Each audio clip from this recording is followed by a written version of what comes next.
जब आदरणीय राष्ट्रपति जी हम सबको संबोधित करने के लिए आई और जिस गौरव और सम्मान के साथ सेंगोल पूरे प्रोसेशन का नेतृत्व कर रहा है और हम सब उसके पीछे पीछे चल रहे थे। नए सदन में ये नई परंपरा भारत के आजादी के उस पवित्र पल का प्रतिबिंब जब साक्षी बनता है तो लोकतंत्र की गरिमा कई गुना ऊपर चली जाती है।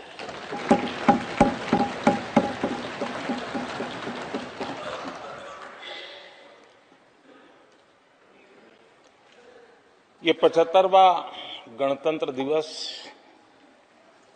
इसके बाद संसद का नया भवन, सेंगोल की अगुवाई, ये सारा दृश्य अपने आप में बहुत ही प्रभावी था।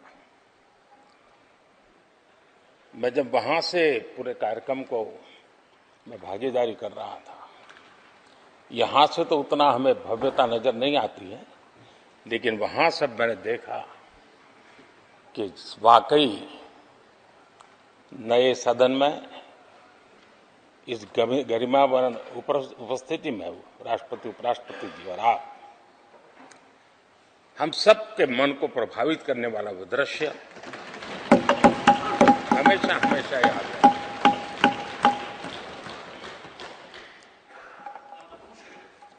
जिन माननीय करीब 60 से ज्यादा माननीय सदस्यों ने राष्ट्रपति जी के आभार प्रस्ताव पर अपने अपने विचार रखे हैं, मैं विनम्रता के साथ अपने अपने विचार व्यक्त करने वाले सभी अपने माननीय सांसदगण का आभार व्यक्त करता हूं। मैं विशेष रूप से विपक्ष ने जो संकल्प लिया है उसकी सराहना करता हूं। उनके भाषण के एक एक बात से मेरा और देश का विश्वास पक्का हो गया है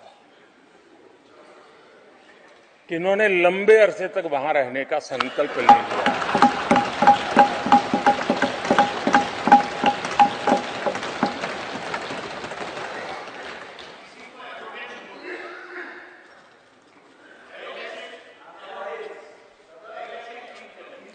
आप कई दशक तक जैसे यहां बैठे थे, वैसे ही कई दशक तक वहां बैठने का आपका संकल्प, और जनता जनार्दन तो ईश्वर का रूप होती है, और आप लोग जिस प्रकार से इन दिनों मेहनत कर रहे हैं, मैं पक्का मानता हूं कि ईश्वर रूपी जनता जनार्दन आपको जरूर आशीर्वाद देगी और आप जिस ऊंचाई पे हैं उससे भी अधिक ऊंचाई पर जरूर पहुंचेंगे और अगले चुनाव में दर्शक दिशा में दिखेंगे।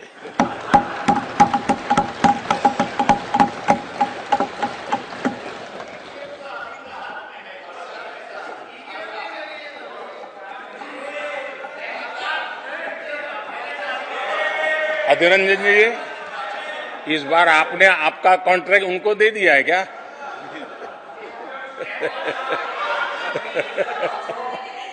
हमारे गीता में बोलते हैं कि अहंकारम बलम दर्पम। आपने इन्हीं चीजों को पचाया है।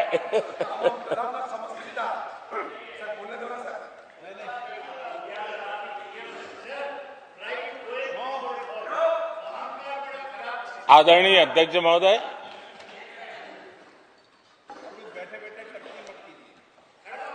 मैं देख रहा हूं कि आप में से बहुत लोग चुनाव लड़ने का हौसला भी खो चुके हैं। और मैंने सुना है बहुत लोग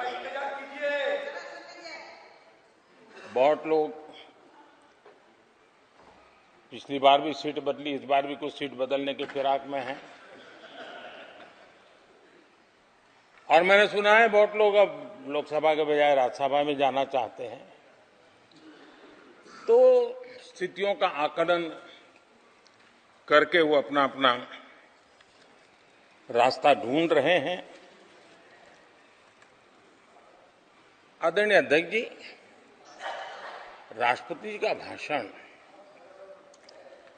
एक प्रकार से तथ्यों के आधार पर, हकीकतों के आधार पर एक बहुत बड़ा दस्तावेज है जो देश के सामने राष्ट्रपति जी ने प्रस्तुत किया। और इस पूरे दस्तावेज को आप देखेंगे तो उन हकीकतों को समेटने का प्रयास किया है जिससे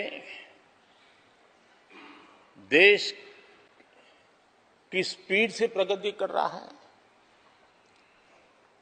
किस स्केल के साथ गतिविधियों का विस्तार हो रहा है, उसका लेखा जोखा आदरणीय राष्ट्रपति जी ने प्रस्तुत किया है। आदरणीय राष्ट्रपति जी ने भारत के उज्जवल भविष्य को ध्यान में रखते हुए 4 मजबूत स्तंभों पर हम सबका ध्यान केंद्रित किया है। और उनका सही आकलन है कि देश के 4 स्तंभ जितने ज्यादा मजबूत होंगे, जितने ज्यादा विकसित होंगे, जितने ज्यादा समृद्ध होंगे, हमारा देश उतना ही समृद्ध होगा, उतना ही तेजी से समृद्ध होगा। और उन्होंने इन 4 स्तंभों का उल्लेख करते हुए देश की नारी शक्ति, देश की युवा शक्ति, देश के हमारे गरीब भाई बहन और देश के हमारे किसान, हमारे मछुआरे, हमारे पशुपालक, उनकी चर्चा की है। इनके सशक्तिकरण के माध्यम से राष्ट्र के विकसित भारत के लक्ष्य को प्राप्त करने की जो राह है, उसका स्पष्ट दिशा निर्देश आदरणीय राष्ट्रपति जी ने कहा है। अच्छा हो सकता है आपके यहां फिशरमैन माइनॉरिटी के न हो सकता है आपके यहां पशुपालक माइनॉरिटी के न हो सकता है किसान आपके यहां माइनॉरिटी के न हो सकता है महिलाएं आपके यहां माइनॉरिटी में न हो सकता है कि आपके यहां युवा में माइनॉरिटी। क्या हो गया है दादा? क्या देश के युवा जी की बात होती है? समाज के सब वर्ग नहीं होते हैं? क्या देश की नारी की बात होती है? देश की सभी नारी नहीं होती है? कब तक टुकड़ों में सोचते रहोगे? कब तक समाज को बांटते रहोगे? सब सीमा करो। बहुत तोड़ा देश को।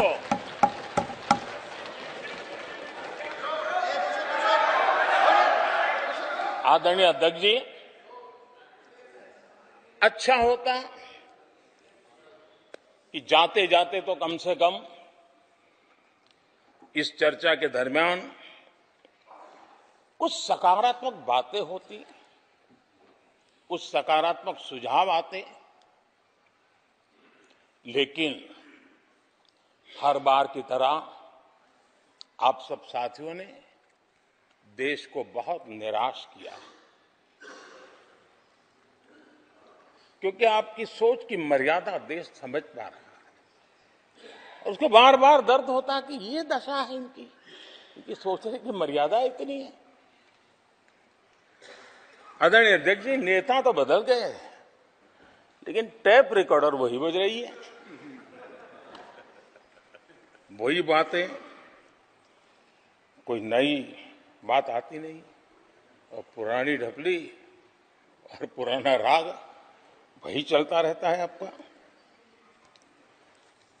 चुनाव का वर्ष था, थोड़ी मेहनत करते, कुछ नया निकाल करके लाते, जनता को जरा संदेश दे पाते, उसमें भी फेल गए आप।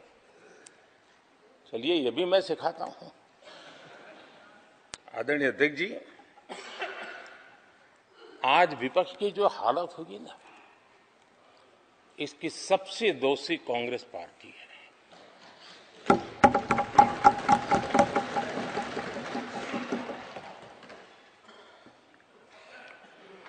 कांग्रेस को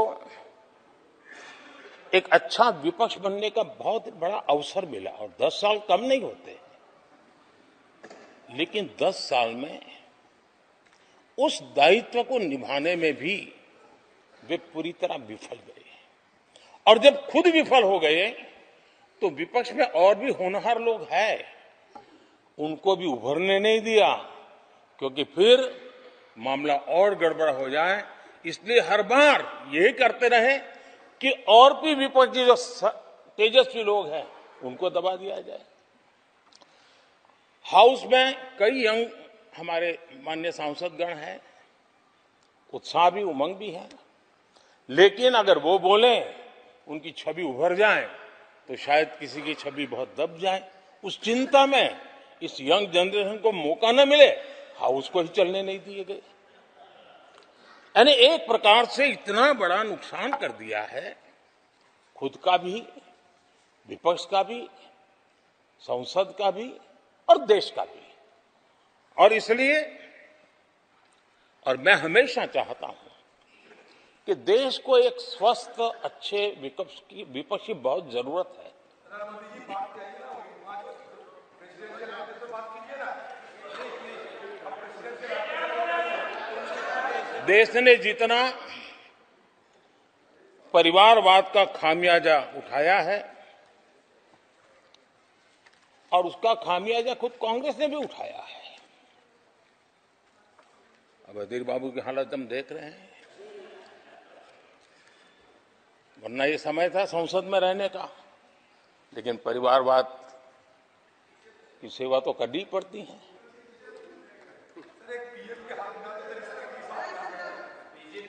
आदरणीय अध्यक्ष जी, अब हालत देखिए, हमारे खड़गे जी इस सदन से उस सदन शिफ्ट हो गए, और गुलाम नबी जी तो पार्टी से ही शिफ्ट कर गए। ये सब परिवारवाद के भेंट चढ़ गए। एक ही प्रोडक्ट बार बार लॉन्च करने के चक्कर में कांग्रेस की दुकान ताला लगने की नौबत आ गई है। और ये दुकान हम नहीं कह रहे, आप लोग कह रहे हैं। आप लोग कहते हैं दुकान खोलिए, सब जगह पे बोलते हैं, दुकान को ताला लगने की बात आई है। नवरत्न की दुकान बंद करने की ऐलान हो रहे हैं। यहां हमारे दादा अपनी आदत छोड़ नहीं पाते हैं, वहां से बैठे बैठे कमेंट कर रहे हैं परिवारवाद की। मैं जरा समझा देता हूं, आज माफ करना अध्यक्ष महोदय, मैं जरा समय ले रहा हूं। आज हम किस परिवारवाद की चर्चा करते हैं? अगर किसी परिवार में अपने बलबूते पर जन समर्थन से एक से अधिक अनेक लोग अगर राजनीतिक क्षेत्र में भी प्रगति करते हैं, उसको हमने कभी परिवारवाद नहीं कहा है। हम परिवारवाद की चर्चा वो करते हैं जो पार्टी परिवार चलाता है, जो पार्टी परिवार के लोगों को प्राथमिकता देती है, जो पार्टी के सारे निर्णय परिवार के लोग ही करते हैं, वो परिवारवाद है। न राजनाथ जी की कोई पॉलिटिकल पार्टी है, न अमित शाह की कोई पॉलिटिकल पार्टी है। और इसलिए जहां एक परिवार को पार्टियां लिखी जाती हैं, वो लोकतंत्र में उचित नहीं है। लोकतंत्र में अनेक एक परिवार के 10 लोग राजनीति में आए, कुछ बुरा नहीं है। हम तो चाहते हैं नौजवान लोग आए।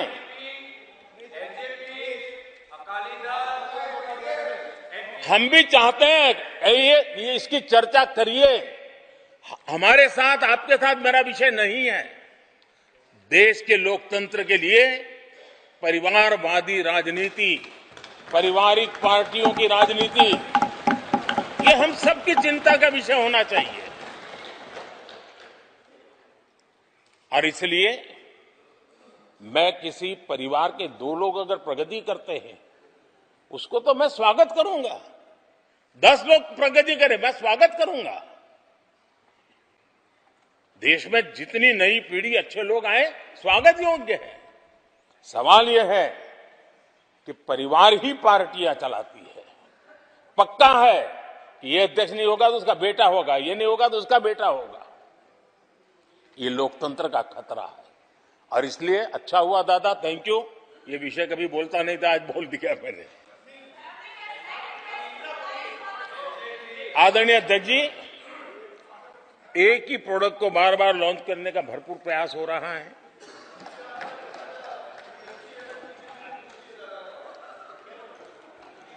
आदरणीय अध्यक्ष जी, कांग्रेस एक परिवार में उलझ गई है। देश के करोड़ों परिवार की आकांक्षाएं और उपलब्धियां वो देख पा ही नहीं रहे, देख सकते नहीं, अपने परिवार के बाहर देखने की तैयारी नहीं है। और कांग्रेस में एक कैंसिल कल्चर डेवलप हुआ है। कुछ भी है कैंसिल, कुछ भी है कैंसिल। ये एक ऐसे कैंसिल कल्चर में कांग्रेस फंस गई है। अगर हम कहते हैं मेक इन इंडिया तो कांग्रेस कहती है कैंसिल। हम कहते हैं आत्मनिर्भर भारत, कांग्रेस कहती है कैंसिल। हम कहते हैं वोकल फॉर लोकल, कांग्रेस कहती है कैंसिल। हम कहते हैं वंदे भारत ट्रेन, कांग्रेस कहती है कैंसिल। हम कहते हैं संसद की नई इमारत, कांग्रेस कहती है कैंसिल। यानी मैं हैरान हूं, ये कोई मोदी की उपलब्धियां नहीं है, देश की उपलब्धियां है।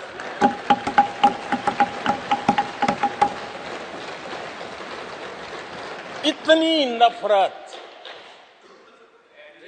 कब तक पाले रखोगे? और उसके कारण देश की सफलताएं, देश के अचीवमेंट, उसको भी कैंसिल करके आप बैठ गए हो।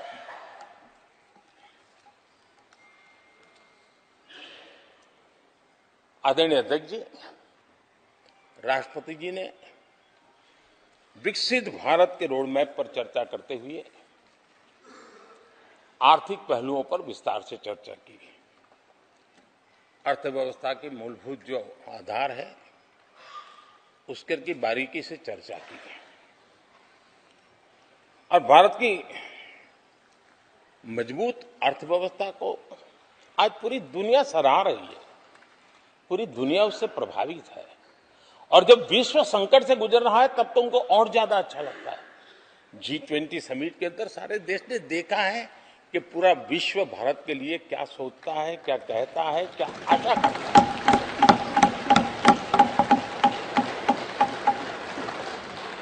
और इन सारे 10 साल के कार्यकाल के अनुभव के आधार पर आज की मजबूत अर्थव्यवस्था को देखते हुए जिस तेज गति से भारत विकास कर रहा है, उसकी बारीकियों को जानते हुए मैं विश्वास से कहता हूं, और इसीलिए मैंने कहा है कि हमारे तीसरे टर्म में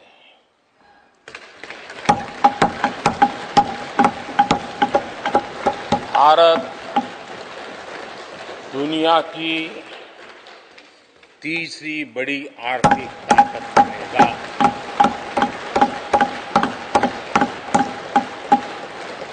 और ये मोदी की गारंटी है।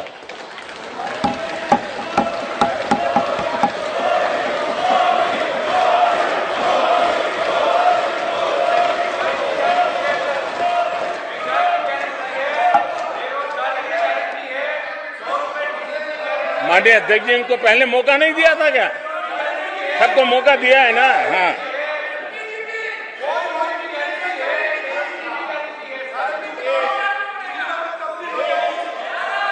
आदरणीय अध्यक्ष जी,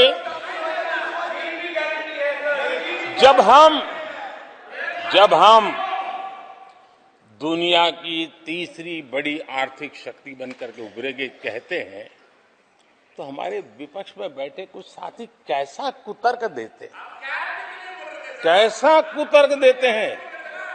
वो कहते हैं इसमें क्या है, ये तो अपने आप हो जाएगा। क्या कमाल है आप लोगों की। मोदी का क्या है, ये तो अपने आप हो जाएगी। मैं जरा सरकार की भूमिका क्या होती है इस सदन के माध्यम से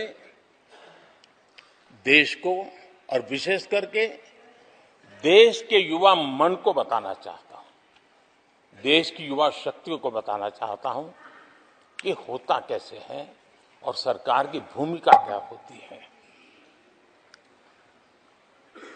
आदरणीय अध्यक्ष जी, 10 साल पहले 2014 में फरवरी महीने में जो इंटरिम बजट आया था, उस समय कौन लोग बैठे थे आपको तो मालूम ही है, देश को ही मालूम है। जो 10 साल पहले इंटरिम बजट आया था, उसे पेश करते समय उस समय के वित्त मंत्री ने जो कहा था, मैं उसको कोट कर रहा हूं, और एक एक शब्द बड़ा मूल्यवान है जी। जब आप लोग कहते हैं ना, ये तो अपने आप तीसरे नंबर पर जा ही जाएगा, ऐसा कहते हैं, उनको जरा समझना चाहिए। ये उन्होंने क्या कहा था, I now wish to look forward and outline a vision for the future. Vision for the future. पूरे ब्रह्मांड के सबसे बड़े अर्थशास्त्री बोल रहे थे। I now wish to look forward and outline a vision for the future. आगे कहते हैं, I wonder how many have noted the fact that India's economy, in terms of the size of its GDP, is the 11th largest in the world. यानी 2014 में 11 number पहुंचने पर क्या गौरवगान होता था। आज 5 पर पहुंच गए और आपको क्या हो गया, क्या हो गया। आदरणीय अध्यक्ष जी, आदरणीय अध्यक्ष जी, आदरणीय अध्यक्ष जी, आदरणीय अध्यक्ष जी, आदरणीय अध्यक्ष जी, आदरणीय अध्यक्ष जी, मैं आगे पढ़ रहा हूं। गोगोई जी, थैंक यू, आपने अच्छा कहा। मैं आगे पढ़ रहा हूं, ध्यान से सुनिए साथियों, ध्यान से सुनिए। उन्होंने कहा था is the 11th largest in the world. बड़ा गौरव का बात था। There are great things in the store.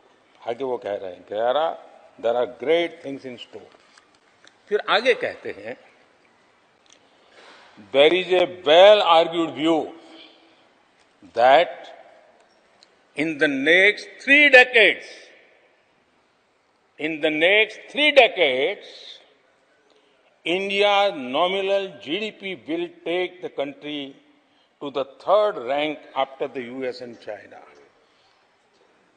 उस समय ये ब्रह्मांड के बड़े अर्थशास्त्री कह रहे थे कि तीसरे नंबर पर 30 साल में हम पहुंच जाएंगे। 30 साल। और फिर कहा था ये मेरा विजन, जो मैं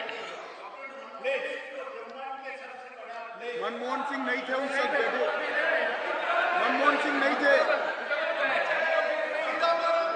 बहुत लोग हैं जो ये ख्यालों में रहते हैं वो ब्रह्मांड के सबसे बड़ी अर्थशास्त्री है।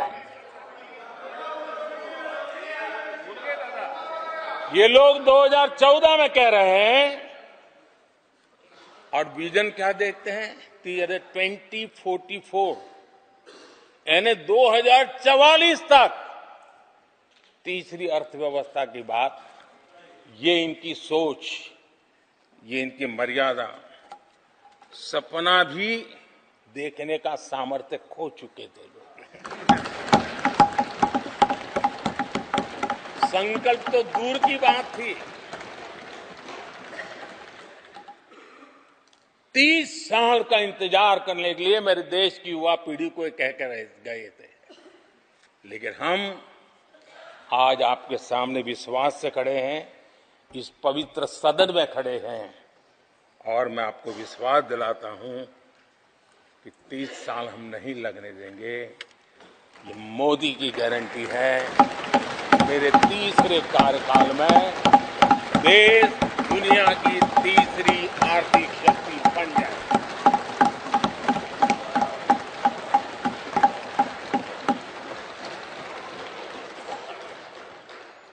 कैसे लक्ष्य रखते थे, उनकी सोच कहां तक जाती थी, दया आती है।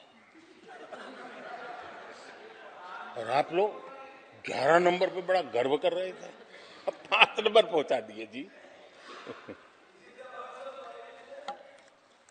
लेकिन अगर 11 पर पहुंचने से आपको खुशी होती थी तो 5 नंबर पहुंचने पर भी खुशी होनी चाहिए। देश 5 नंबर पर पहुंचा, आपको खुशी होनी चाहिए। किस बीमारी में फंसे पड़े हो। आदरणीय अध्यक्ष जी, भाजपा सरकार की काम करने की स्पीड, हमारे लक्ष्य कितने बड़े होते हैं, हमारा हौसला कितना बड़ा होता है, वो आज पूरी दुनिया देख रही है।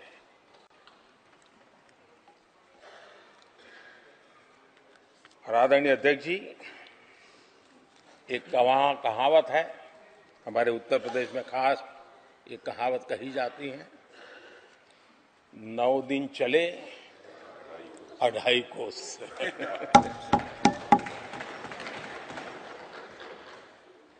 और मुझे लगता है कि ये कहावत पूरी तरह कांग्रेस को परिभाषित कर देती है। ये कांग्रेस की सुस्त रफ्तार, कांग्रेस की सुस्त रफ्तार का कोई मुकाबला नहीं। आज देश में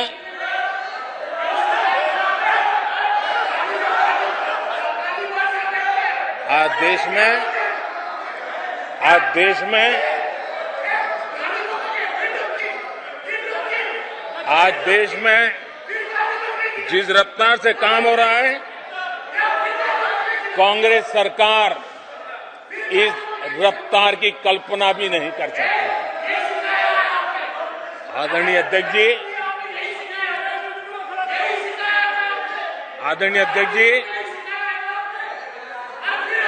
शहरी गरीबों के लिए हमने 400 घर हमने गरीबों के लिए, आदरणीय अध्यक्ष जी, हमने गरीबों के लिए 4 करोड़ घर बनाए।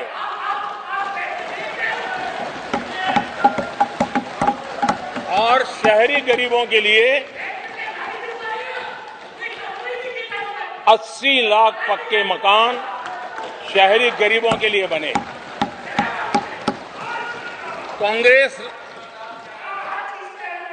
अगर कांग्रेस की रफ्तार से घर बने होते तो क्या हुआ होता, मैं इसका हिसाब लगाता हूं।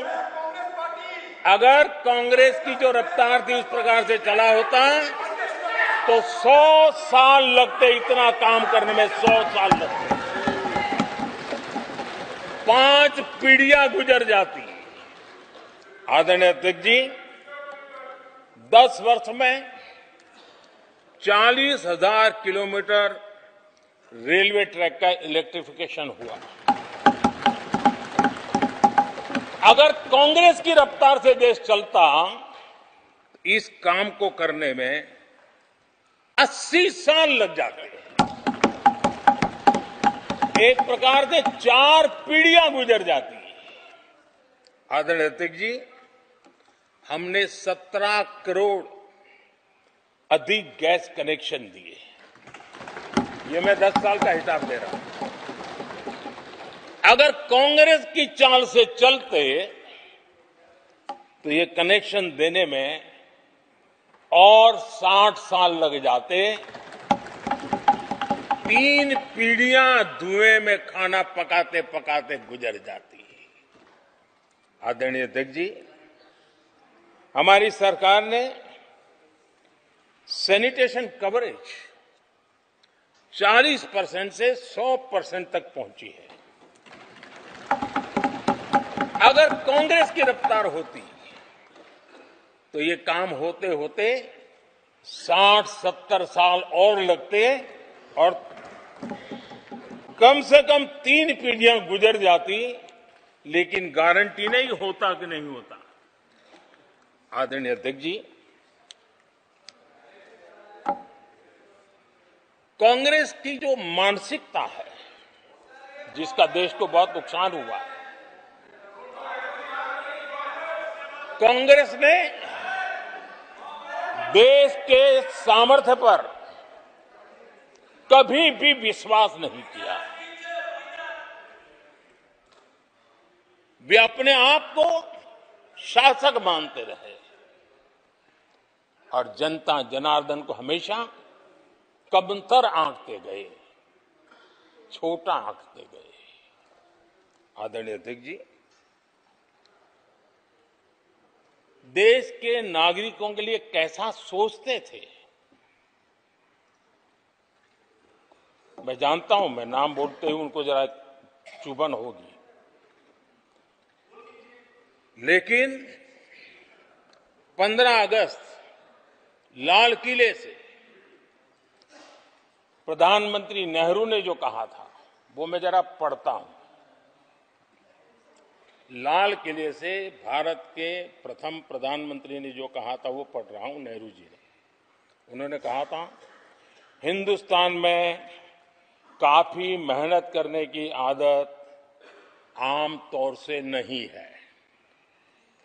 हम इतना काम नहीं करते जितना कि यूरोप वाले या जापान वाले या चीन वाले या रूस वाले या अमेरिका वाले करते हैं। ये नेहरू जी लाल किले से बोल रहे हैं। यह न समझिए, यह न समझिए कि वह, यह न समझिए कि वह कौमें, ये न समझिए कि वह कौमें कोई जादू से खुशहाल हो गई। वो मेहनत से हुई है और अक्ल से हुई है। ये उनको सर्टिफिकेट दे रहे हैं, भारत के लोगों को नीचा दिखा रहे हैं। यानी नेहरू जी की भारतीयों के प्रति सोच थी कि भारतीय आलसी है। नेहरू जी की भारतीयों के लिए सोच थी कि भारतीय कम अक्ल के लोग होते हैं। और आदरणीय अध्यक्ष जी, इंदिरा जी की सोच भी उससे ज्यादा अलग नहीं थी। इंदिरा जी ने जो लाल किले से 15 अगस्त को कहा था, लाल किले से 15 अगस्त को इंदिरा जी ने कहा था, दुर्भाग्यवश हमारी आदत ये है कि जब कोई शुभ काम पूरा होने को होता है तो हम आत्मतुष्टि की भावना से ग्रस्त हो जाते हैं और जब कोई कठिनाई आ जाती है तो हम ना उम्मीद हो जाते हैं।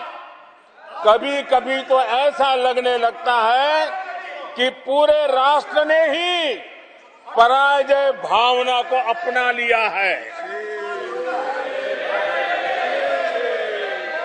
आज कांग्रेस के लोगों को देख करके लगता है कि इंदिरा जी भले देश के लोगों का आकलन सही न कर पाए, लेकिन कांग्रेस का एकदम सटीक आकलन उन्होंने किया था। कांग्रेस के शाही परिवार के लोग मेरे देश के लोगों को ऐसा ही समझते थे, उनके विषय में ऐसे ही सोचते। और आज भी वही सोच देखने को मिलती है। माननीय अध्यक्ष जी,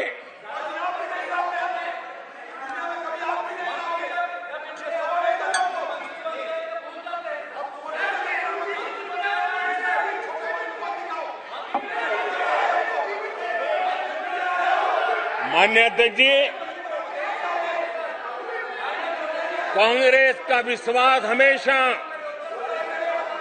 सिर्फ एक परिवार पर रहा है। एक परिवार के आगे वो न कुछ सोच सकते हैं, न कुछ देख सकते हैं। कुछ दिन पहले भानुमति का कुनबा जोड़ा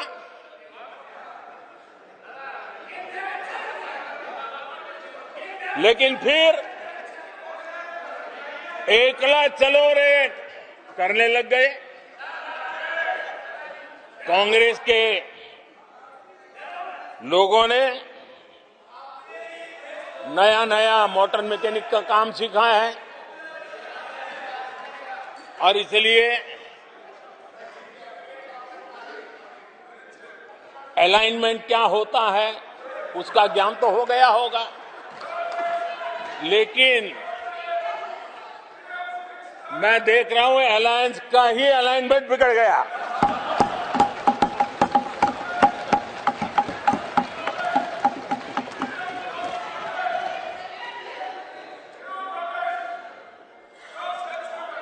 इनको अपने इस कुनबे में अगर एक दूसरे पर विश्वास नहीं है तो ये लोग देश पर विश्वास कैसे करेंगे। आदरणीय अध्यक्ष जी, हमें देश के सामर्थ्य पर भरोसा है, हमें लोगों की शक्ति पर भरोसा है। आदरणीय अध्यक्ष जी, देश की जनता ने हमें जब पहली बार सेवा करने का अवसर दिया तो हमने पहले कार्यकाल में यूपीए के समय के जो गड्ढे थे वो गड्ढे भरने में हमारा काफी समय और शक्ति लगी। हम पहले कार्यकाल में वो गड्ढे भरते रहे। हमने दूसरे कार्यकाल में नए भारत की नींव रखी और तीसरे कार्यकाल में हम विकसित भारत को निर्माण को नई गति देंगे। आदरणीय अध्यक्ष जी, पहले कार्यकाल में हमने स्वच्छ भारत, उज्ज्वला,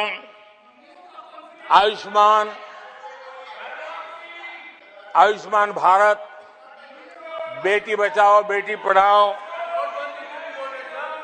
उसी प्रकार से सुगम्य भारत, डिजिटल इंडिया, ऐसे कितने ही जनहित के कामों को अभियान का स्वरूप देकर के आगे बढ़ाए।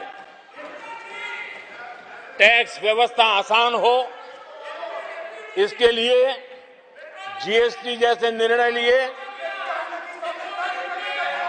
और हमारे इन कामों को देख करके जनता ने भरपूर समर्थन दिया। जनता ने बहुत आशीर्वाद दिए, पहले से भी ज्यादा आशीर्वाद दिए और हम हमारा दूसरा कार्यकाल प्रारंभ हुआ। दूसरा कार्यकाल संकल्पों और वचनों की पूर्ति का कार्यकाल रहा।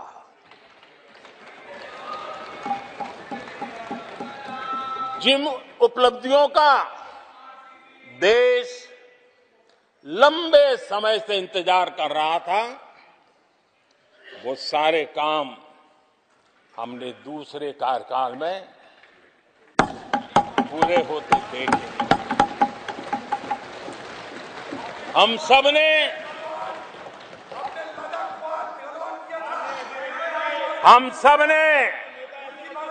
370 खत्म होते हुए देखा।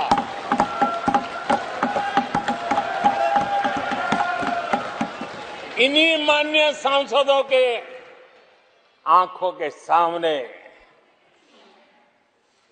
और उनके वोट की ताकत से 370 गया।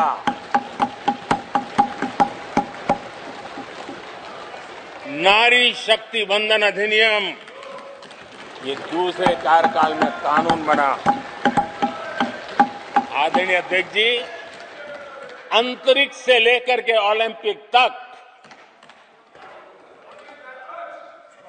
सशस्त्र बलों से संसद तक नारी शक्ति के सामर्थ्य की गूंज उठी।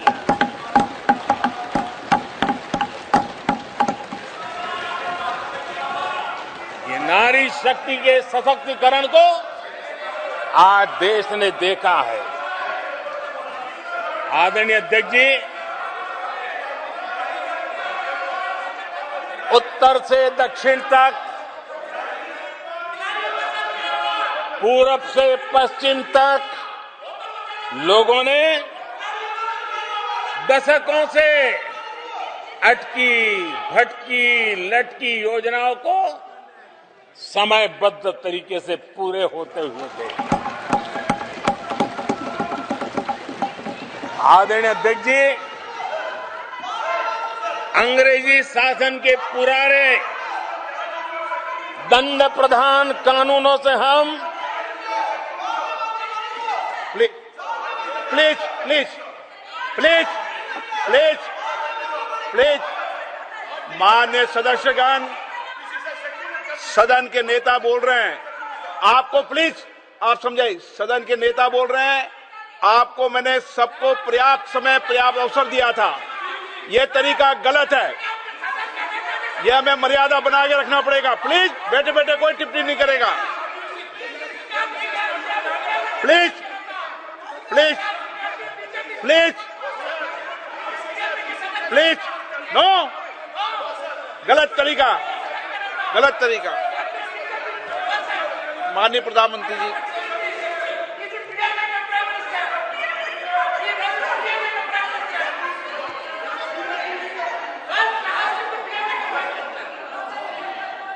ये तरीका है क्या आपका?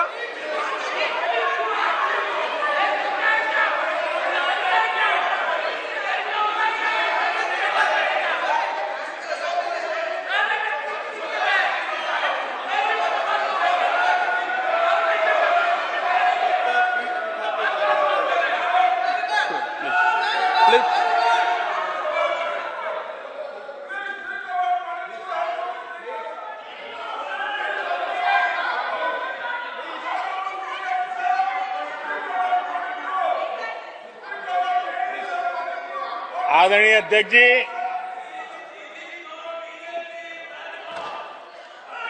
अंग्रेजी शासन के पुराने कानून जो दंड प्रधान थे, उन दंड प्रधानों से के कानूनों से हट करके हमने न्याय संहिता तक प्रगति की।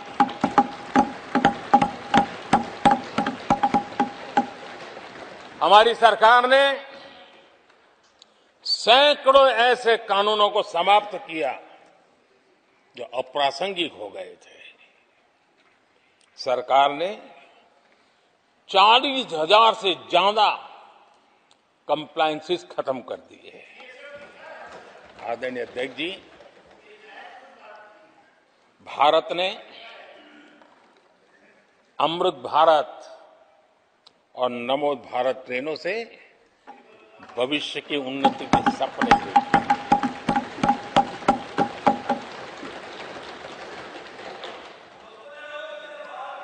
आदरणीय अध्यक्ष जी, देश के गांव-गांव ने, देश के कोटि-कोटि जनों ने विकसित भारत की संकल्प यात्रा देखी है और सैचुरेशन के पीछे कितनी मेहनत की जाती है, उसके हक की चीज उसको मिले, उसके दरवाजे दस्तक देकर के देने का प्रयास देश पहली बार देख रहा है।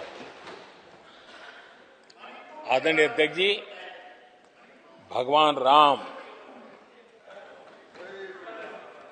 आदरणीय अध्यक्ष जी, भगवान राम न सिर्फ अपने घर लौटे, बल्कि एक ऐसे मंदिर का निर्माण हुआ जो भारत की महान सांस्कृतिक परंपरा को नई ऊर्जा देता रहेगा। और आदरणीय अध्यक्ष जी, पटरी वाले साथियों के बारे में सोचा गया। पीएम स्वनिधि योजना से आज वो ब्याज के चक्कर से बाहर निकले, बैंक से पैसे लेकर अपने कारोबार को बढ़ा रहे हैं। देश में पहली बार हाथ का हुनर जिनका सामर्थ्य है, जो राष्ट्र का निर्माण भी करते हैं, ऐसे मेरे विश्वकर्मा साथियों के बारे में सोचा गया। उनको आधुनिक टूल, आधुनिक ट्रेनिंग, पैसों की मदद, वैश्विक मार्केट उनके लिए खुल जाए, ये मेरे विश्वकर्मा भाइयों के लिए हमने कहा। देश में पहली बार पीवीटीजी यानी जनजातियों में भी अति पिछड़े जो हमारे भाई बहन हैं, संख्या बहुत कम है, वोट के हिसाब से किसी को नजर नहीं जाती। हम वोट से परे हैं, हम दिलों से जुड़े हैं और इसलिए पीवीटीजी जातियों के लिए पीएम जनमन योजना बना करके उनके कल्याण का मिशन मोड में काम उठाया है। इतना ही नहीं, सरहद के जो गांव थे, जिनको आखिरी गांव करके छोड़ दिया गया था, हमने वो आखिरी गांव को पहला गांव बना करके विकास की पूरी दिशा बदल दी। आदरणीय अध्यक्ष जी, मैं जब बार बार मिलेट्स की वकालत करता हूं, मिलेट्स की दुनिया के अंदर जाकर के चर्चा करता हूं, G20 के देशों को लोगों के सामने गर्व के साथ मिलेट्स परोसता हूं, उसके पीछे मेरे दिल में 3 करोड़ से ज्यादा मेरे छोटे किसान हैं जो मिलेट्स की खेती करते हैं। इनका कल्याण, इससे हम जुड़े हुए हैं। आदरणीय अध्यक्ष जी, जब मैं वोकल फॉर लोकल की बात करता हूं, जब मैं मेक इन इंडिया की बात करता हूं, तब मैं करोड़ों गृह उद्योग, लघु उद्योग, कुटीर उद्योग, उससे जुड़े हुए मेरे लाखों परिवारों के साथ उनके कल्याण के लिए सोचता हूं। आदरणीय अध्यक्ष जी, खादी, कांग्रेस पार्टी ने उसको भुला दिया, सरकारों ने भुला दिया। आज मैं खादी की ताकत देने में सफलतापूर्वक आगे बढ़ा हूं, क्योंकि खादी के साथ, हैंडलूम के साथ करोड़ों बुनकरों की जिंदगी लगी हुई है, तो उनके कल्याण को देखता हूं। आदरणीय अध्यक्ष जी, हमारी सरकार हर कोने में गरीबी को निकालने के लिए, गरीब को समृद्ध बनाने के लिए अनेक विविध प्रयासों को कर रही है। जिनके लिए वोट बैंक ही था, उनके लिए उनका कल्याण संभव नहीं था। हमारे लिए उनका कल्याण राष्ट्र का कल्याण है और इसलिए हम उसी रास्ते पर चल पड़े। आदरणीय अध्यक्ष जी, कांग्रेस पार्टी ने, यूपीए सरकार ने ओबीसी समुदाय के साथ भी कोई न्याय नहीं किया, अन्याय किया। इन लोगों ने ओबीसी नेताओं का अपमान करने में कोई कोर कसर नहीं छोड़ी है। कुछ दिन पहले जब कर्पूरी ठाकुर जी को भारत रत्न दिया, हमने वो सम्मान किया। लेकिन याद करिए, उस कर्पूरी ठाकुर अति पिछड़े समाज से ओबीसी समाज के उस महापुरुष के साथ क्या व्यवहार हुआ था, किस प्रकार से उनके साथ जुल्म किया। 1970 में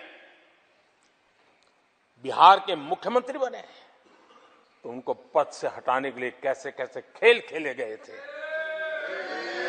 उनकी सरकार अस्थिर करने के लिए क्या कुछ नहीं किया गया था। आदरणीय अध्यक्ष जी, कांग्रेस को अति पिछड़ा व्यक्ति बर्दाश्त नहीं हुआ था। 1987 में जब कांग्रेस के पास पूरे देश में उनका झंडा फहरता था, सत्ता ही सत्ता थी, तब उन्होंने कर्पूरी ठाकुर को प्रतिपक्ष के नेता के रूप में स्वीकार करने से मना कर दिया। और कारण क्या दिया? वो संविधान का सम्मान नहीं कर सकते। जिस कर्पूरी ठाकुर ने पूरा जीवन लोकतंत्र के सिद्धांतों के लिए, संविधान की मर्यादाओं के लिए खपा दिया, उनका अपमान करने का काम कांग्रेस पार्टी ने किया था। आदरणीय अध्यक्ष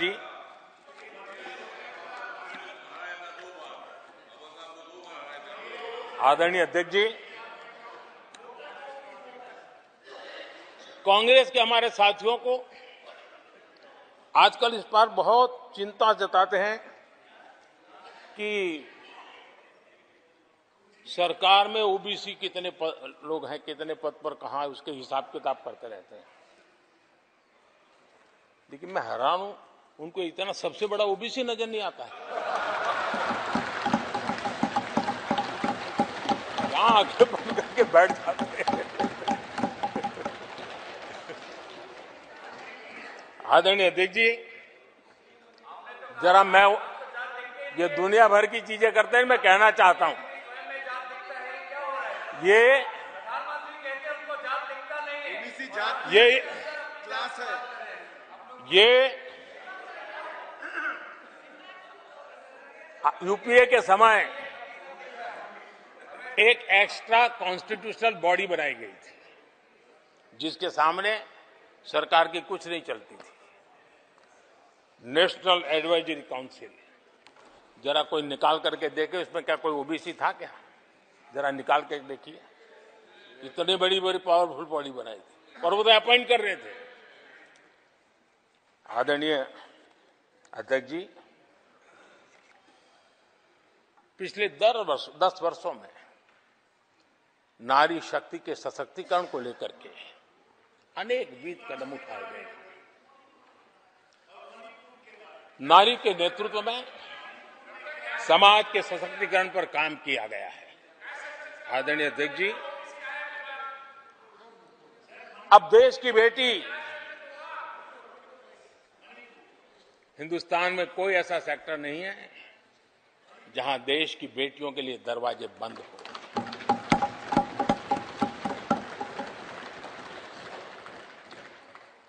आज हमारे देश की बेटियां फाइटर जेट भी उड़ा रही हैं और हमारे देश की सीमाओं को भी सुरक्षित रख रही है। आदरणीय अध्यक्ष महोदय, ग्रामीण व्यवस्था, अर्थव्यवस्था हमारी, women self help group 10 crore बहनें जुड़ी है और आर्थिक गतिविधि करती है और ग्रामीण अर्थव्यवस्था को वो नई ताकत दे रही है। और मुझे आज खुशी है कि इन प्रयासों का परिणाम है कि आज करीब करीब 1 करोड़ लखपति दीदी आज देश में। और जब मेरी उनसे बातें होती है, उनका जो आत्मविश्वास देखता हूं, मेरा पक्का विश्वास है हम जिस तरह आगे बढ़ रहे हैं, आने वाले हमारे कार्यकाल में 3 करोड़ लखपति दीदी हमारे देश के अंदर देखेंगे। आप कल्पना कर सकते हैं गांव की अर्थव्यवस्था को कितना बड़ा बदलाव हो जाएगा। आदरणीय अध्यक्ष जी, हमारे देश में बेटियों के संबंध में जो पहले सोच थी, समाज के घर में घुस गई थी, दिमाग में भी घुस गई थी, आज वो सोच कितनी तेजी से बदल रही है। थोड़ा सा बारीकी से देखेंगे तो हमें पता चलेगा कितना बड़ा सुखद बदलाव आ रहा है। पहले अगर बेटी का जन्म होता था तो चर्चा होती थी, अरे खर्चा कैसे उठाएंगे, उसको कैसे पढ़ाएंगे, उसके आगे की जिंदगी का एक प्रकार से कोई बोझ है, ऐसी चर्चाएं हुआ करती थी। आज बेटी पैदा होती है तो पूछा जाता है, अरे सुकन्या समृद्धि अकाउंट खुला कि नहीं खुला। बदलाव। आदरणीय जी, पहले सवाल होता था प्रेग्नेंट होने पर नौकरी नहीं कर पाओगे। पहले ये बात होती थी प्रेग्नेंट होने पर नौकरी नहीं कर पाओगे। आज कहा जाता है 26 हफ्ते की पेड लीव और बाद में भी अगर चाहिए तो मिलेगी। ये बदलाव होता है।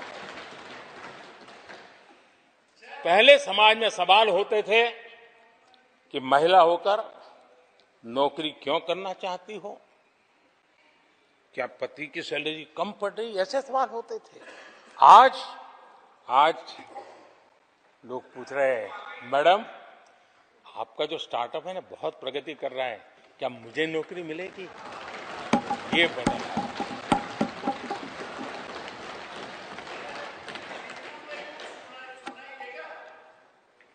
आदरणीय अध्यक्ष जी, एक समय था जब सवाल पूछा जाता था कि बेटी की उम्र बढ़ रही है, शादी कब करोगे।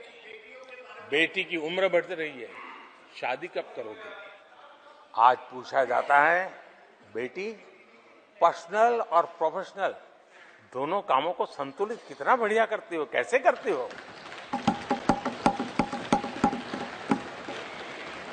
आदरणीय अध्यक्ष जी, एक समय था घर में कहा जाता था कि घर के मालिक घर पे है कि नहीं है, ऐसा पूछा जाता था। घर के मुखिया को बुलाइए, ऐसा कहते थे। आज किसी के घर जाते हैं तो घर महिला के नाम पर, बिजली का बिल उसके नाम पर आता है, पानी गैस सब उसके नाम पर। तो परिवार के मुखिया की जगह आज मेरी माताएं बहन। ये बदलाव अमृतकाल में विकसित भारत का हमारा जो संकल्प है ना, इसकी एक बहुत बड़ी शक्ति के रूप में उभरने वाला है और मैं उस शक्ति के दर्शन कर पा रहा हूं। आदरणीय अध्यक्ष महोदय,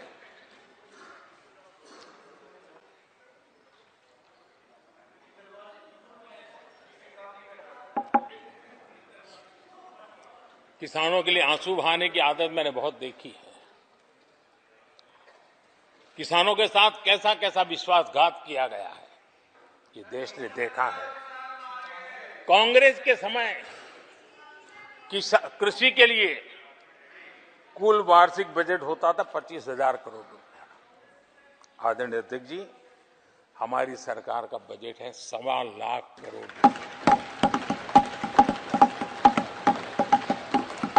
आदरणीय अध्यक्ष जी, कांग्रेस ने अपने 10 साल के कार्यकाल में 7 लाख करोड़ रुपया का धान और गेहूं किसानों से खरीदा था। हमने 10 वर्ष में करीब 18 लाख करोड़ का धान गेहूं। कांग्रेस सरकार ने दलहन और तिलहन की खरीदी नाम मात्र कभी कहीं की हो तो की हो।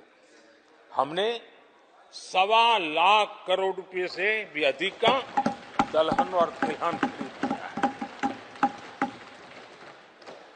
हमारे कांग्रेस के साथियों ने पीएम किसान सम्मान निधि का मड़ा उजाया। और जब मैंने मेरी पहली टर्म में ये योजना शुरू की थी तो मुझे याद है कि झूठा नैरेटिव की जो फैशन चल पड़ी है, गांव में जाके कहा जाता था कि देखिए ये मोदी के पैसे मत लेना, ये चुनाव एक बार जीत गया तो सारे पैसे ब्याज समेत तुमसे वापस मांगेगा। ऐसा झूठ फैलाया गया था, किसानों को इतना मूर्ख बनाने की कोशिश की गई थी।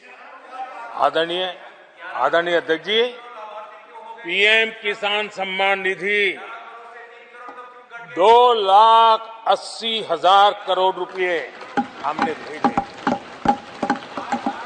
पीएम फसल बीमा योजना 30,000 रुपया का प्रीमियम और उसके सामने 1.5 लाख करोड़ रुपया मेरे किसान भाई बहनों को दिया। कांग्रेस ने अपने शासनकाल में कभी भी मछुआरे पशुपालक की तो नामो निशान नहीं था उनके काम में। पहली बार इस देश में मछुआरों के लिए अलग मंत्रालय बना, पशुपालन के लिए अलग मंत्रालय। पहली बार पशुपालक को, मछुआरों को किसान क्रेडिट कार्ड दिया गया ताकि कम ब्याज से उसको बैंक से पैसा मिल सके, वो अपना कारोबार बढ़ा सके। किसान और मछुआरों की चिंता सिर्फ जानवरों की नहीं होती है, जिंदगी का एक महत्वपूर्ण हिस्सा है। आर्थिक चक्र को चलाने में इन पशुओं की भी बहुत बड़ी भूमिका होती है। हमने फूट एंड माउथ डिसीज, उससे हमारे पशुओं को बचाने के लिए 50 करोड़ से ज्यादा टीके लगाए हैं। पहले कभी सोचा नहीं। आदरणीय अध्यक्ष महोदय, आज भारत में युवाओं के लिए जितने नए अवसर बने हैं, ये पहले कभी नहीं बने। आज पूरी वोकेबलरी बदल गई है। शब्द पूरे जो पहले कभी सुनने को नहीं मिलते थे, वो बोलचाल के सहज दुनिया में शब्द आ चुके हैं। आज चारों तरफ स्टार्टअप्स की गूंज है, यूनिकॉर्न्स चर्चा में है। आज डिजिटल क्रिएटर्स एक बहुत बड़ा वर्ग हमारे सामने है। आज गीग इकोनॉमी की चर्चा हो रही है। ये युवाओं के जुबान पर ये नए भारत की नई वोकेबलरी है, ये नई आर्थिक साम्राज्य की नई परिवेश है, नई पहचान है। ये सेक्टर युवाओं के लिए रोजगार के लाखों नए अवसर बना रहे हैं। 2014 से पहले डिजिटल इकोनॉमी की साइज ना के बराबर थी, बहुत ज्यादा उसकी चर्चा भी नहीं थी। आज भारत दुनिया की डिजिटल इकोनॉमी है, अग्रणी है। लाखों युवा इससे जुड़े हैं और आने वाले समय में ये डिजिटल इंडिया मूवमेंट जो है वो देश के नौजवानों के लिए अनेक अवसर, अनेक रोजगार, अनेक प्रोफेशंस के लिए अवसर लेकर के आने वाला है। आदरणीय अध्यक्ष जी, आज Bharat made in India phone दुनिया में पहुंच रहे हैं। दुनिया में हम नंबर 2 बन गए हैं।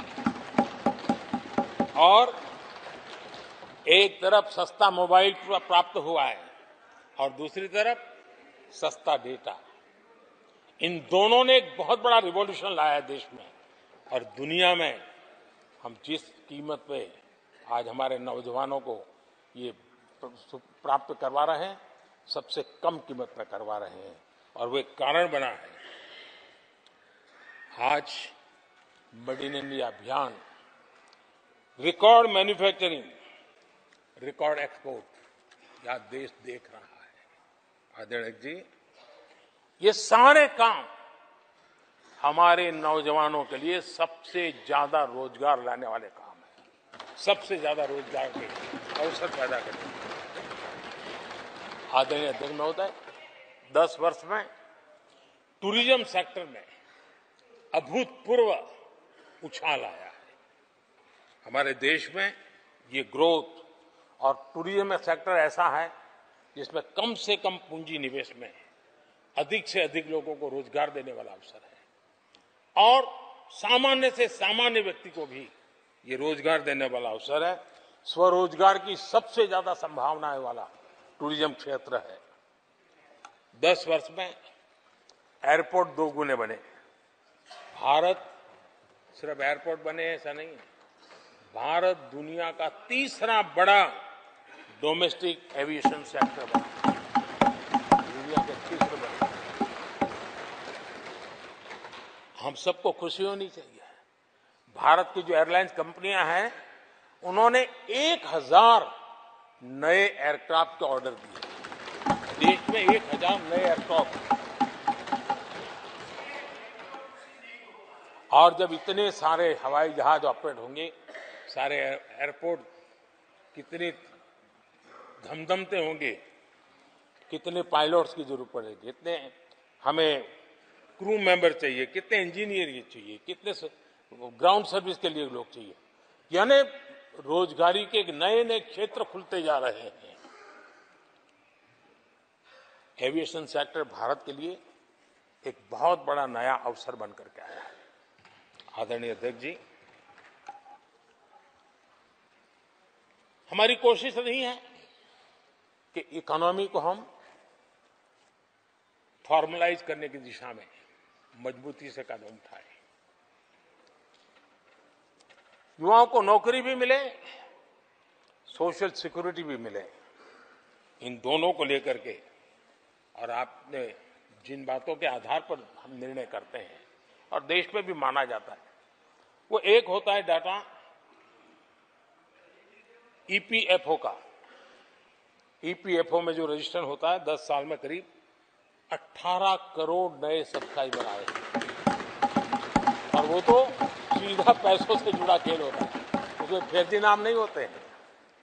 मुद्रा लोन पाने वालों में 8 करोड़ लोग ऐसे हैं जिन्होंने जीवन में पहली बार कारोबार अपना शुरू किया है, बिजनेस। और जब मुद्रा लोन लेता है तो खुद तो रोजगारी पाता है, 1 या 2 और लोगों को भी रोजगारी देता है, क्योंकि उसका काम ऐसा होता है। हमने लाखों स्ट्रीट वेंडर्स को सपोर्ट किया है। 10 करोड़ महिलाएं एसएचजी से जुड़ी, जैसा मैंने कहा 1 लाख, और लखपति दीदी 1 करोड़, ये अपने आप में बहुत। और मैंने जैसा कहा हम 3 करोड़ के टारगेट को। आदरणीय अध्यक्ष जी, कुछ आंकड़े हैं जो अर्थशास्त्री समझते हैं, नहीं सामान्य मानवी भी समझता है। 2014 से पहले के 10 वर्षों में इंफ्रास्ट्रक्चर के निर्माण में करीब करीब 12 लाख करोड़ का बजट था। 10 साल में 12 लाख करोड़। बीते 10 वर्षों में इंफ्रास्ट्रक्चर निर्माण के अंदर बजट 44 लाख करोड़, 44 लाख करोड़। रोजगार कैसे बढ़ते हैं इससे समझ आता है। आदरणीय अध्यक्ष जी, इस राशि से जितनी बड़ा मात्रा में काम हुआ है, उसके कारण इतने लोगों को रोजी रोटी मिली है, इसका आप अंदाज कर सकते हैं। हम भारत को मैन्युफैक्चरिंग का, रिसर्च का, इनोवेशन का हब बने, उस दिशा में देश की युवा शक्ति को प्रोत्साहित कर रहे हैं, व्यवस्थाएं विकसित कर रहे हैं, आर्थिक मदद के योजनाएं बना रहे हैं। आदरणीय अध्यक्ष जी, एनर्जी के क्षेत्र में हम हमेशा डिपेंडेंट रहे। एनर्जी के सेक्टर में हमें आत्मनिर्भर होने की दिशा में बहुत कुछ करने की आवश्यकता है और हमारी कोशिश है ग्रीन एनर्जी की तरफ। हाइड्रोजन को लेकर के हम बहुत बड़ी मात्रा में आगे बढ़ रहे हैं, उसमें अभूतपूर्व निवेश। उसी प्रकार से दूसरा क्षेत्र है जिसमें भारत को लीड लेनी होगी, वो है सेमीकंडक्टर। पिछली सरकारों ने जितने प्रयास किए लेकिन सफलता नहीं मिली। अब हम जिस स्थिति में पहुंचे हैं, मैं विश्वास से कहता हूं कि हमारे 3 दशक खराब भले हो गए, लेकिन आने वाला समय हमारा है। हम सेमीकंडक्टर के क्षेत्र में अभूतपूर्व निवेश में देख रहा हूं। और भारत दुनिया को एक बहुत बड़ा कंट्रीब्यूशन करेगा। इन सारे कारणों से आदरणीय अध्यक्ष जी, क्वालिटी जॉब की संभावनाएं बहुत बढ़ने वाली हैं और जिसके कारण समाज में जैसे जैसे हमने एक अलग स्किल मिनिस्ट्री बनाई, उसके पीछे हेतु ये है कि देश के नौजवानों को हुनर मिले और ऐसे अवसर मिले और हम इंडस्ट्री 4.0 उसके लिए मैन पावर को तैयार करते हुए आगे बढ़ने की दिशा में काम कर रहे हैं। आदरणीय अध्यक्ष जी, यहां महंगाई को लेकर के काफी कुछ बातें की गई है। मैं जरूर चाहूंगा कि देश के सामने कुछ सच्चाइयां आनी चाहिए। इतिहास गवाह है, जब भी कांग्रेस आती है महंगाई लाती है।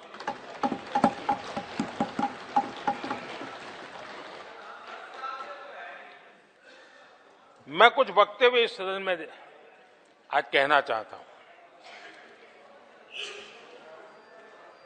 और किसी की आलोचना करने के लिए नहीं कह रहा हूं, लेकिन हो सकता है कि हमारी बात जो समझ नहीं पाते हैं वो अपने लोगों की बात को समझने का प्रयास करेंगे। कहा गया था कभी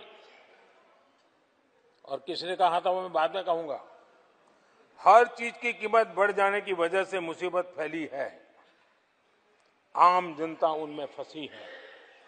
ये स्टेटमेंट ऑफ फैक्ट किसका है? ये कहा था हमारे पंडित नेहरू जी ने, लाल किले से कहा था उस समय। हर चीज की कीमत बढ़ जाने की वजह से मुसीबत फैली है, आम जनता उनमें फंसी है। ये उस समय की बात है। उन्होंने माना था लाल किले से, चारों तरफ महंगाई बढ़ी है। अब इस वक्तव्य के 10 साल के बाद, नेहरू जी के इस वक्तव्य के 10 साल के बाद एक और वक्तव्य का कोट आपके सामने रखता हूं। आप लोग, मैं कोट बता रहा हूं, आप लोग आजकल भी कुछ दिक्कतों में हैं, परेशानियों में हैं, महंगाई की वजह से। कुछ तो लाचारी है, पूरी तौर से काबू की बात नहीं हो पा रही हमारे इस समय में, हालांकि वो काबू में आएगी। 10 साल के बाद भी महंगाई के यही गीत कहे गए थे और ये किसने कहा था? फिर से ये नेहरू जी ने कहा था, उन्हीं के कार्यकाल में। तब देश का पीएम रहते उन्होंने 12 साल हो चुके थे, लेकिन हर बार महंगाई कंट्रोल में नहीं आ रही है, महंगाई के कारण आपको मुसीबत हो रही है, इसी के गीत गाते रहे थे। आदरणीय अध्यक्ष जी, अब मैं एक और भाषण का हिस्सा पढ़ रहा हूं। जब देश आगे बढ़ता है तो कुछ हद तक कीमतें भी बढ़ती हैं। हमको ये भी देखना है कि जो भी आवश्यक वस्तु हैं उनकी कीमत को कैसे थामे। ये किसने कहा था? इंदिरा गांधी जी ने कहा था। 1974 में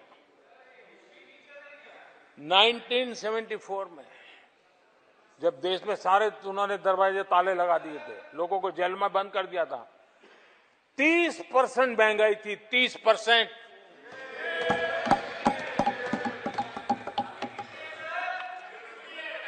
आदरणीय अध्यक्ष जी,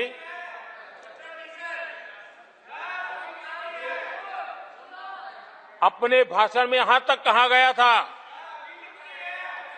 क्या कहा था आप चौंक जाएंगे। उन्होंने कहा था अगर जमीन न हो, यानी कुछ पैदावार के लिए जमीन न हो, तो अपने गमले और कनस्तर में सब्जी उगा लें। ये ऐसी सलाहें उच्च पद पर बैठे हुए लोग दिया करते थे। जब देश में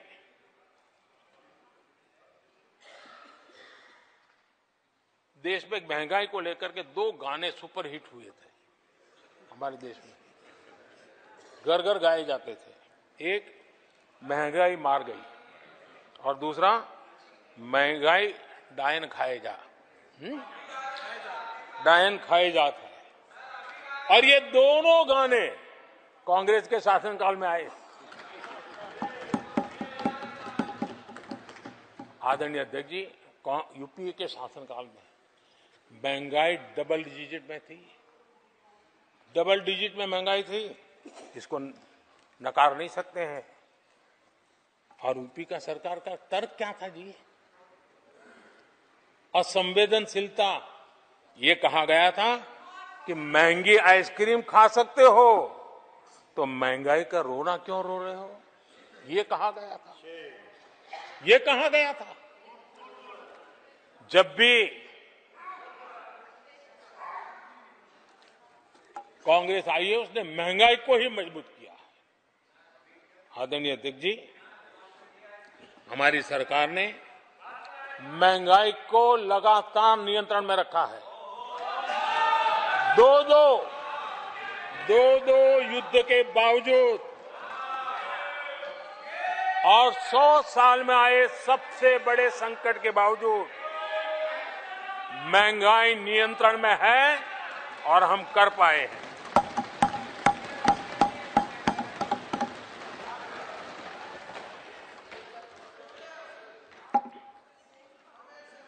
आदरणीय अध्यक्ष जी, यहां पर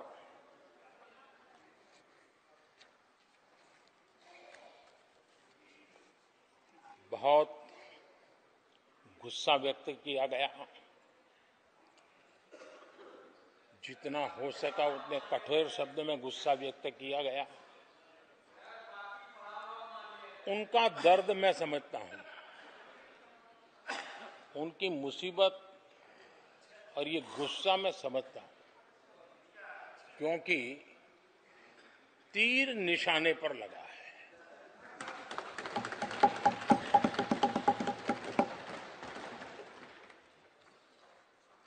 भ्रष्टाचार पर एजेंसियां एक्शन ले रही हैं, उसको लेकर भी इतना गुस्सा, क्या क्या शब्दों का प्रयोग किया जा रहा है।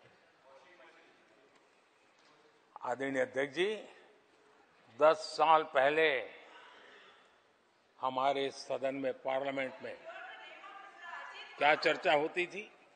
सदन का पूरा समय घोटालों की चर्चा पर जाता था, भ्रष्टाचार की चर्चा पर जाता था, लगातार एक्शन की डिमांड होती थी।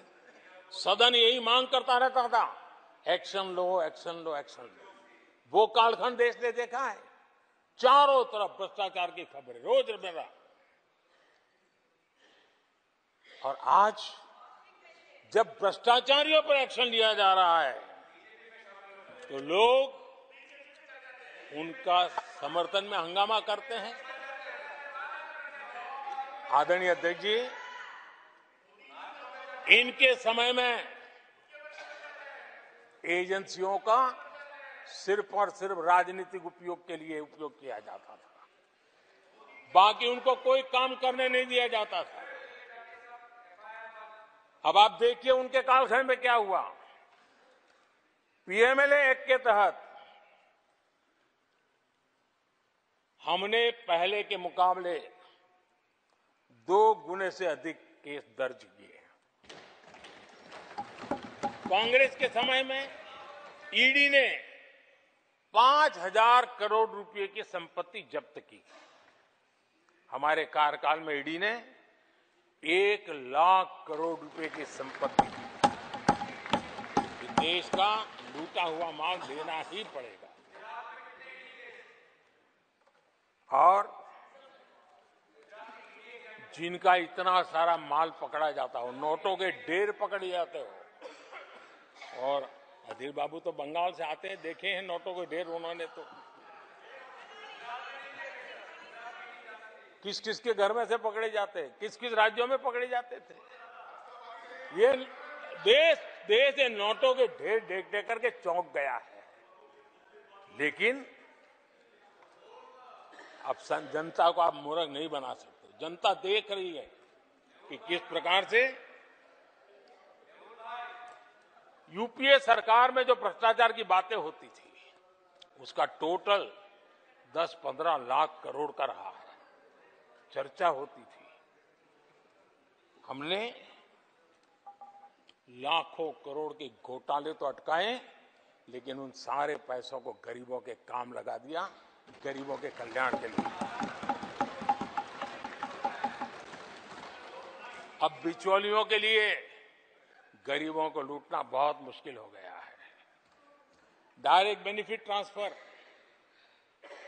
जनधन अकाउंट, आधार, मोबाइल, उसकी ताकत हमने पहचानी है। 30 लाख करोड़ रुपए से ज्यादा रकम हमने लोगों के खाते में सीधी पहुंचाई। और अगर कांग्रेस के एक प्रधानमंत्री ने कहा था कि 1 रुपया भेजते हैं 15 पैसे पहुंचते हैं, अगर उस हिसाब से मैं देखूं तो हम जो 30 लाख भेजे हैं, अगर उनका जमाना होता तो कितना रुपया कहां चला जाता, इसका हिसाब लगाइए। 15% मुश्किल से लोगों के पास पहुंचता, बाकी सब कहां चला जाता। आदरणीय अध्यक्ष जी, हमने 10 करोड़ फर्जी नाम हटाए हैं। अभी लोग पूछते हैं पहले इतना आंकड़ा था, क्यों कम हुआ? आपने ऐसी व्यवस्था बनाई थी जिस बेटी का जन्म नहीं हुआ उसको आपके यहां से विधवा पेंशन जाते थे। और ऐसे सरकारी योजनाओं को मारने के जो रास्ते थे ना, 10 करोड़ फर्जी नाम बंद किए। ये जो परेशानी है ना इन चीजों की है, क्योंकि रोजमर्रा की काय उनकी बंद हो गई है। आदरणीय अध्यक्ष जी, हमने ये फर्जी नामों को हटाने से करीब करीब 3 लाख करोड़ रुपया फर्जी हाथों में जाने से बचाया, गलत हाथों में जाने से बचाया। देश के टैक्स पेयर का पाई पाई बचाना और सही काम में लगाना, इसके लिए हमने जीवन खपा रखे हैं। आदरणीय अध्यक्ष जी, सभी राजनीतिक दलों को भी सोचने की जरूरत है और समाज में भी जो लोग बैठे हैं उनको देखने की जरूरत है। आज देश का दुर्भाग्य है, पहले तो क्लासरूम में भी कोई अगर चोरी करता था, किसी की कॉपी करता था, तो वो भी 10 दिन तक अपना मुंह किसी को दिखाता नहीं था। आज जो भ्रष्टाचार के आरोप जिन पे सिद्ध हो चुके हैं, जो जेलों में समय निकाल करके पैरोल पर आए, आज वॉशिंग मशीन से भी बड़ा कंधे पे लेकर के महिमा मंडन कर रहे हैं ऐसे चोरों का सार्वजनिक जीवन में। कहां ले जाना चाहते हो देश को तुम? जो सजा हो चुकी है, मैं ये तो समझता हूं कि आरोप जो है उनके लिए तो आप सोच सकते हैं, लेकिन जो गुनाह सिद्ध हो चुका है, जो सजा काट चुके हैं, जो सजा काट रहे हैं, ऐसे लोगों का महिमा मंडन करते हो आप? कौन सा कल्चर और देश की भावी पीढ़ी को क्या प्रेरणा देना चाहते हो आप? कौन से रास्ते और ऐसी कौन सी आपकी मजबूरी है?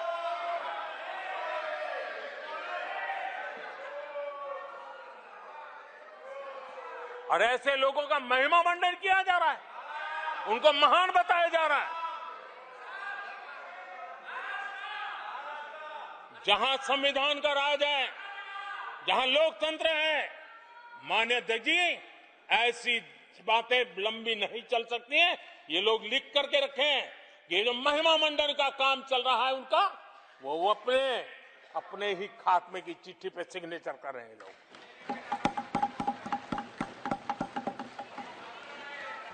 आदरणीय अध्यक्ष जी, जांच करना ये एजेंसियों का काम है। एजेंसियां स्वतंत्र होती हैं और संविधान ने उनको स्वतंत्र रखा हुआ है, और जज करने का काम न्यायाधीश का है। जज करने का काम न्यायाधीश का है और वो अपना काम कर रहे हैं। और अध्यक्ष जी, मैं इस पवित्र सदन में फिर से दोहराना चाहूंगा, जिसको जितना जुल्म मुझ पर करना है कर ले, मेरी भ्रष्टाचार के खिलाफ लड़ाई चलती रहेगी। जिसने देश को लूटा है उनको लौटाना पड़ेगा। जिन्होंने देश को लूटा है उनको लौटाना पड़ेगा। ये मैं देश को इस सदन की पवित्र जगह से वादा करता हूं। जिसको जो आरोप लगाना है लगा लें, लेकिन देश को लूटने नहीं दिया जाएगा और जो लूटा है वो लौटाना पड़ेगा। आदरणीय अध्यक्ष जी, देश सुरक्षा और शांति का एहसास कर रहा है। पिछले 10 वर्ष की तुलना में सुरक्षा के क्षेत्र में देश आज वाकई सशक्त हुआ है। आतंकवाद, नक्सलवाद एक छोटे दायरे में अब सिमटा हुआ है।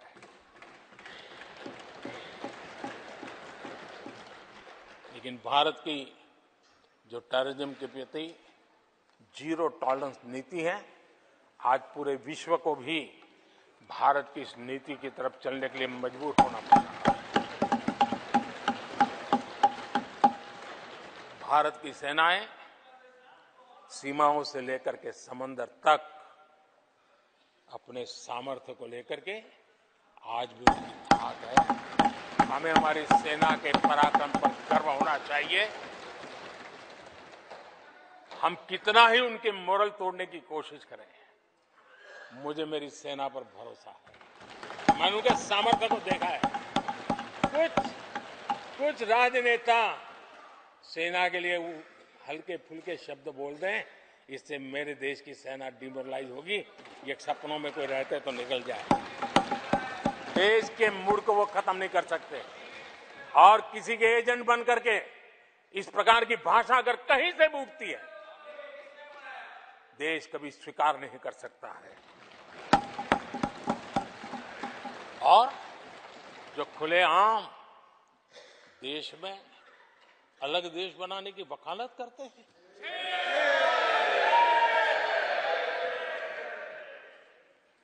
जोड़ने की बातें छोड़ो, तोड़ने की कोशिश करिए। यार, आपके अंदर क्या पड़ा हुआ है? क्या इतने टुकड़े करके अभी भी आपके मन को समाधान नहीं हुआ है? देश के इतने टुकड़े कर चुके हो आप, और टुकड़े करना चाहते हो? कब तक करते रहोगे? आदरणीय अध्यक्ष जी, इसी सदन में अगर कश्मीर की बात होती थी तो हमेशा चिंता का स्वर निकलता था, छिटाकशी होती थी, आरोप प्रत्यारोप होते थे। आज जम्मू कश्मीर में अभूतपूर्व विकास की चर्चा हो रही है और गर्व के साथ हो रही है।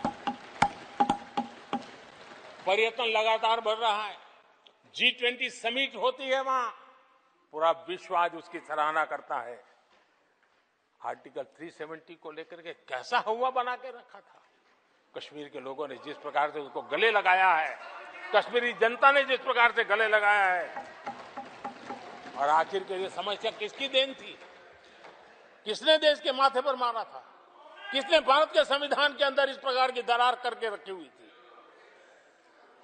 आदरणीय अध्यक्ष जी, अगर नेहरू जी का नाम लेते हैं तो उनको बुरा लगता है, लेकिन कश्मीर को जो समस्याएं झेलनी पड़ी उसके मूल में उनकी ये सोच थी और उसी का परिणाम है देश को भुगतना पड़ा।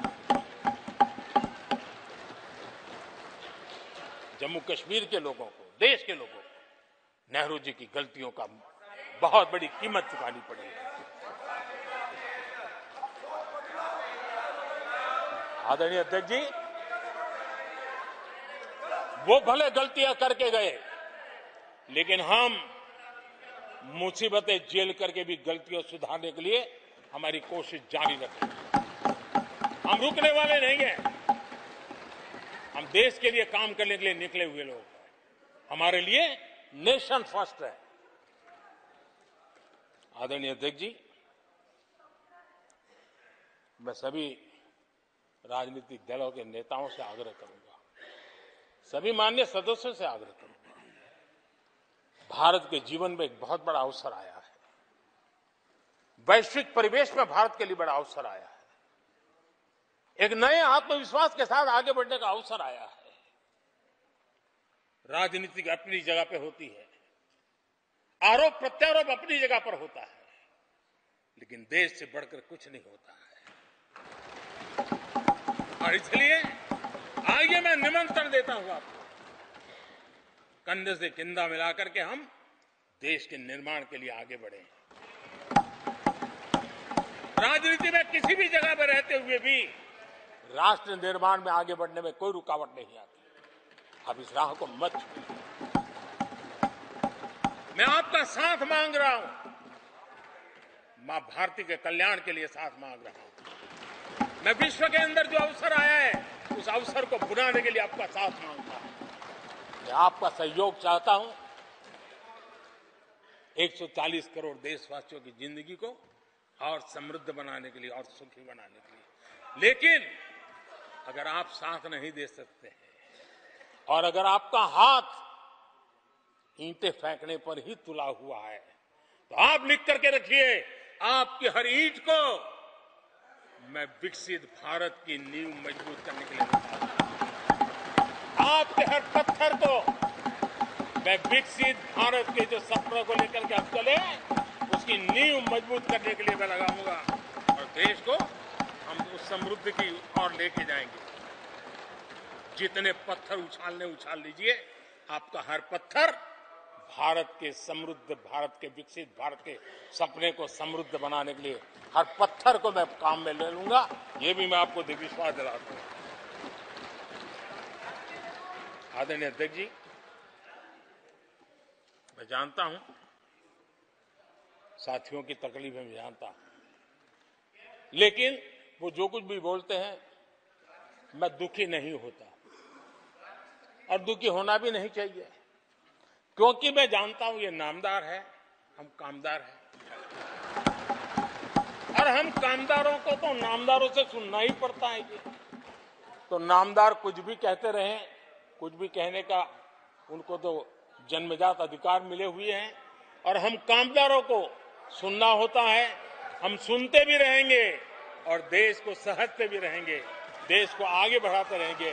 आदरणीय अध्यक्ष जी, आपने मुझे इस पवित्र सदन में आदरणीय राष्ट्रपति जी के उद्बोधन को समर्थन करने के लिए बोलने का अवसर दिया। मैं आदरणीय राष्ट्रपति जी के उद्बोधन को समर्थन देते हुए, धन्यवाद प्रस्ताव पर आभार व्यक्त करते हुए मेरी वाणी को विराम देता हूं।